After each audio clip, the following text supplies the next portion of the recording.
Hey, what's going on, people? It's your boy Marquise. I know I've been missing action for a long time, but in the news now, it's been so much going on.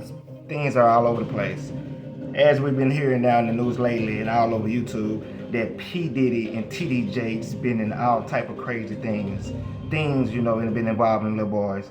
Things that been involved in a lot of sexual rituals. Things that been involved in freak offs, for the so-called they receiving power from people, when they being SAs and SOs and all of that. So it's like, whatever, how can you trust these people, whatever, I'm saying, they're supposed to be called men of God?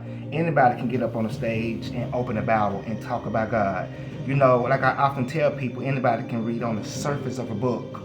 They can grasp the attention of people, grasp the attention of a crowd, or whatever, and have you memorize, having you or whatever ecstatic and shocked and overwhelmed by what they say, having you feeling good. Even the choirs do that, because oftentimes we hear music, have us feeling good, but you can't put your trust in everybody, especially not man. God said, put your trust in Him. So why is they doing these things? The Bible tells us in the last days, these types of things will happen.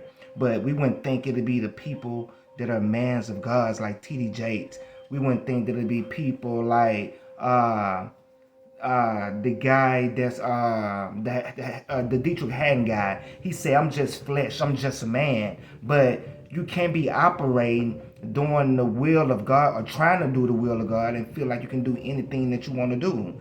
You can't do that, because you're violating the articles and the statutes of God will lead you in trouble. Because He said, if you just lead people one wrong way, if one person died, their blood is on your head. So this is not nothing that you play with. The most dangerous place to be at in the churches in the pulpit, because you're so-called reading the word of God that you think that you understand, and people believe in you. And you have people that don't have the understanding of the word of God. They're listening and believing in you to give them what they need to be fed, for them to be able to interpret and to understand the word of God. And they look at pastors to interpret the word to be able to feed you.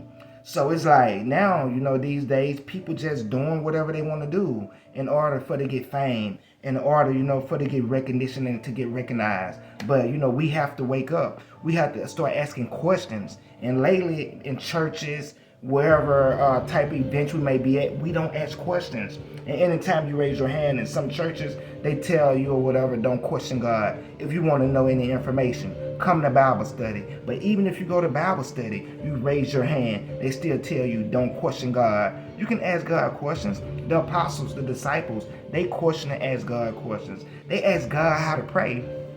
But you got these people that are so-called men of God that's hiding behind the mask, that's hiding behind the word of God, that's hiding behind the Bible, that's hiding behind their churches, because people believing and trusting in them and believing they're leading them the right way. But I'm telling you, my friends, my sisters and brothers, seek, ask God to open your eyes, to open your heart, and to open your spirit, and to give you dreams and visions, and to see, is this peace, these people really is of God. Peace out. Talk to you guys later. More to come.